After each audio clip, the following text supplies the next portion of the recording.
তো আসসালামু আলাইকুম, কেমন আছেন সবাই? আশা করি ভালো আছেন। আলহামদুলিল্লাহ আমিও ভালো আছি। তো আজকের গন্তব্য মূলত সিরাজগঞ্জ। তো কী জন্য যাব সম্পূর্ণ ভিডিও দেখলে বুঝতে পারবেন। মূলত এখন সিরাজগঞ্জ যাব হলো ট্রেনে, যার জন্য আগে বাইপাস যাওয়া লাগবে, দেন ওখান থেকে ট্রেনে সিরাজগঞ্জ যাওয়া লাগবে। তো সম্পূর্ণ ভিডিও জুড়ে আপনারা থাকুন, দেখতে থাকুন। কী জন্য যাই সম্পূর্ণ ভিডিও দেখলে বুঝতে পারবেন। তো চলুন যাওয়া যাক। তো প্রথমে চলে আসি বাসার সামনে রাস্তার উপরে। এখান থেকে অটো নিতে হবে, অটো করে যাইতে হবে ঈশ্বরদী বাজারে। তো অটোতে উঠে পড়ছি, দেখতে পারছেন। আসলে সকালের যে সময় বের হয়েছিলাম তখন বাস ছিল মোটামুটি 7টা, কারণ আমাদের গাড়ি ছিল 8:30টার দিকে। আমরা একটু আগে বের হয়ে পড়ি। তো বর্তমান আছে মহিলা কলেজের সামনে, যাচ্ছে ঈশ্বরদী বাজারের উদ্দেশ্যে। আসলে সকালের ওয়েদারটা অনেক সুন্দর ছিল, আপনারা ভিডিও দেখলে বুঝতে পারবেন। আসলে অরিজিনাল ভিউ আর ভিডিওর মধ্যে পার্থক্য আছে অবশ্যই। তো আমরা বাজারে চলে আসছি, এখান থেকে একটা রিক্সা নিয়ে আমরা চলে যাব বাইপাসের উদ্দেশ্যে, যেহেতু আমাদের ট্রেন বাইপাস থেকে ধরতে হবে। তো সকালে ঈশ্বরদীর কাঁচা বাজার দেখলাম অনেক সুন্দর, আগের থেকে অনেক আপডেট হয়েছে। তো আমরা একটা রিক্সা নিয়ে নিই বাইপাসে যাওয়ার উদ্দেশ্যে। আসলে বাইপাস যাওয়ার রাস্তা যে এত সুন্দর হয় আমি আগে জানতাম না। আমি বাইপাস মোটামুটি 2 থেকে 3বার গেছি, তার বেশি যাই নাই। তবে এদিক দিয়ে না অন্য দিক দিয়ে গেছি, যার জন্য হয়তো বা এখানকার সৌন্দর্যটা বুঝতে পারি নাই। তো দেখতে পাচ্ছেন, তো আমরা চলে আসছি বাইপাস স্টেশনে। সামনে দেখতে পাচ্ছেন বাইপাস স্টেশন। এখানে ভাই অনেক পুলিশ ছিল, ভিডিওতে একটা ধরা পড়ছে, বাট পুলিশ অনেকগুলো ছিল, জানি না কেন। দেখতে পাচ্ছেন বাইপাস স্টেশনটা কিন্তু অনেক সুন্দর। আর কি এখানে নতুন শেডের কাজ চলতেছে, এর আগে একটি নিউজ হয়েছিল, যার জন্য হয়তো বা শেড তৈরি করতেছে। তো দেখতে পাচ্ছেন ঈশ্বরদী বাইপাস স্টেশন। তো স্টেশনটা আসলে অনেক সুন্দর, বাংলাদেশের ভিতরে সব থেকে বাঁকা রেলওয়ে স্টেশন এটাই, আমি যতদূর জানি। ভুলভ্রান্তি হলে ক্ষমা সুন্দর দৃষ্টিতে দেখবেন। তো আমরা যখন সকালে বের হই স্টেশনে যাই আর কি, তখন জনসংখ্যা অনেক কম ছিল, যাত্রীর চাপ অনেক কম ছিল। তো আমরা এখান থেকে একটা টিকিট নিয়ে নিই। মূলত আমরা 2টা টিকিট নিয়েছিলাম অনলাইন থেকে। তো 2জনের সিট পাইছিলাম, বাট আমার সিট পাইছিলাম না, যার জন্য এখান থেকে একটা টিকিট কেটে নেওয়া লাগছে। তো দেখি হুট করে একটা ট্রেন যাচ্ছিলো, এটা মেবি বনলতা এক্সপ্রেস, এই জন্য একটা ভিডিও ক্যাপচার নিয়ে নিলাম। ও অনেক স্পিডে যাচ্ছিলো ট্রেনটা, অনেক সুন্দর লাগে এখান থেকে। ওয়েদারটা দেখছেন অসম্ভব সুন্দর, আকাশটা ছিল অতিরিক্ত মেঘলা। তো যা বলছিলাম, এখানে শেডের কাজ চলতেছে, দেখতে পাচ্ছেন এখানে সব লোহা শোয়া রাখছে। তবে এটা আমি রাতের বেলা যখন আসি তখন আর কি 2-3জন মুরব্বী এখানে বেঁধে পড়ে গেছিল। তো কিছু বলার নাই ভাই, এটার কাজ না করলে এরা সাইডে রেখে দেওয়া উচিত, এরা মাঝ পজিশনে রাখলে এটা ক্ষতি হবে, এটাই স্বাভাবিক। তো দেখতেই পারছেন। তো আমরা যখন সকালে আসি তখন যাত্রীর সংখ্যা অনেক কম ছিল, বাট আস্তে আস্তে যাত্রীর সংখ্যাটা বাড়তে থাকে, সময়ের সাথে সাথে যাত্রীর সংখ্যাটাও বাড়তে থাকে। আকাশে প্রচণ্ড পরিমাণ মেঘলা ছিল, যখন তখন বৃষ্টি চলে আসছিল। আমার ক্যামেরা একবার ব্যাগেতে ঢোকাতে হচ্ছিলো, একবার বের করতে হচ্ছিলো। কথা বলতে বলতে আমাদের কাঙ্ক্ষিত ট্রেনটি চলে আসে, সিল সিটি এক্সপ্রেস। এটা হলো রাজশাহী ঢাকা রাজশাহী। আর কি ট্রেন থামার আগেই অনেকজন ওঠার চেষ্টা করে, এটি অনেক রিস্ক একটা বিষয়। তো ট্রেন থামার পরে আমরা উঠে দেখতে পাচ্ছেন। তো ট্রেনে ওঠার পর অঝরে বৃষ্টি চলে আসে, মানে ঝুম বৃষ্টি চলে আসে মুষলধারে। মানে কিছু বলার নাই ভাই, একটু জন্য বেঁচে গেছে, না স্যার আমার ক্যামেরা পুরাই ভেজে যাইতো।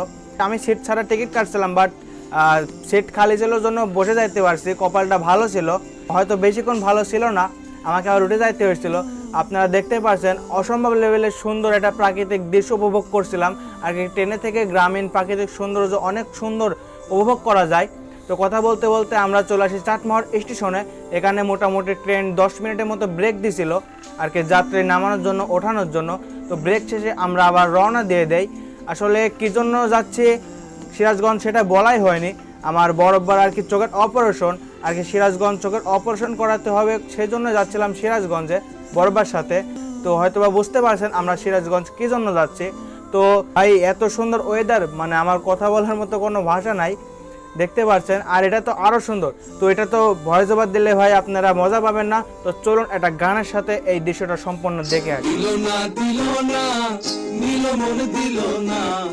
এত যে নিঠুর বন্ধু জানা ছিল না গো, এত যে নিঠুর বন্ধু জানা ছিল না।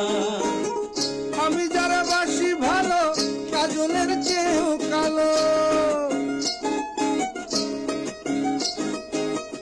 আমি যারা বাসি ভালো, কাজলের চেয়েও কালো, হয় না যে তার তুলনা।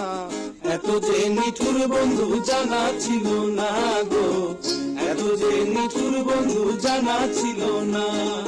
চুল কালো, আখি কালো, কাজল কালো, আরো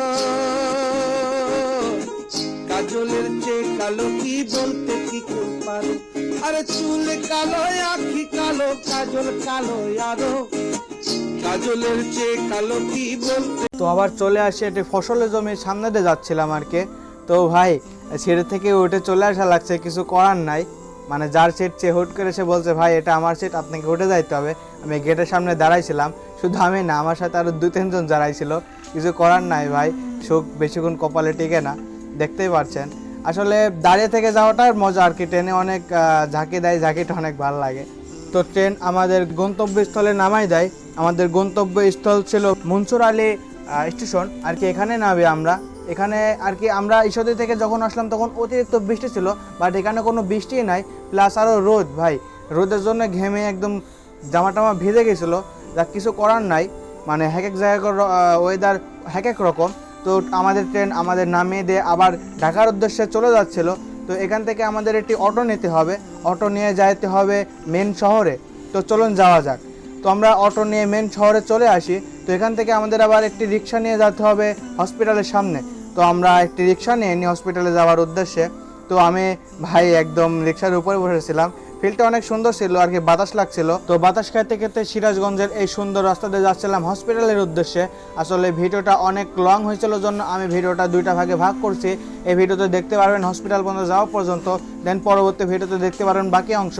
তো দেখতে পাচ্ছেন আমরা অলরেডি হসপিটালের সামনে চলে আসছি। মূলত এই হসপিটাল অপারেশনটা হবে, যার জন্য এই হসপিটালে আসা। তো হসপিটালের সামনের অংশটা অনেক সুন্দর। তো বাকি অংশ আপনারা দেখতে পারেন পরবর্তী ভিডিওতে। সে পর্যন্ত সবাই ভালো থাকবেন, সুস্থ থাকবেন, আল্লাহ হাফেজ।